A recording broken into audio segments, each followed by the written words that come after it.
ಅಂಗಡಿಗೆ ಹೋಗಿ ಬಿಸ್ಕಿಟ್ ತನ್ನಿ ಅದಕ್ಕೊಂದು ಕೊಟ್ಟ ನಾವೊಂದು ತಿನ್ನಿ ಅದಕ್ಕೆ ಸುಮ್ಮಾತ ನಾಯಿ ಕೊನ್ನಿ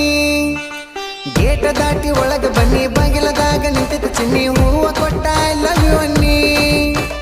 ನಾಚಿ ನಾಚಿ ಒಪ್ಪಿಕೊಂಡ್ಲು ಲವ್ವ ಮಾಡಕ ನನಗೂ ಧೈರ್ಯ ಆಗ್ಲಿ ನಮ್ಗೆ ಪಪ್ಪಿ ಬೇಡಕ ಏ ಬಿಸ್ಕಿಟ್ ಕೊಡನ ನಾಯಿ ಗಪ್ಪಾತು ಏ ದೋಸ್ತ ಹೂವ ಕೊಡನ ಹುಡುಗಿ ಹೂ ಅಂತೋ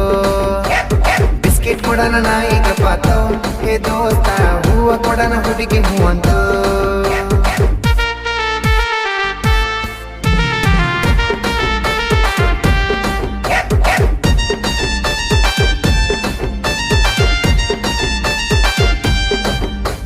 ದೊಡ್ಡದೈತಿ ನಮ್ಮ ಗುರಿ ಯಾರೇ ಬಂದ್ರು ಡೋಂಟ್ ವರಿ ಎಲ್ಲರಿಗೊಳ್ಳೆದ ಬಯಸುನ್ರಿ ಜನಪದವೇ ನಮ್ಮ ಜೀವ ಜನಪದಕ್ಕೆ ನಮ್ಮ ಜೀವ ಜನಪದ ಬಿಟ್ಟು ಕೊಡುದಲ್ಲ ನಾವ ಸಾಹಿತ್ಯ ಬರೀತಾನ ಎಸ್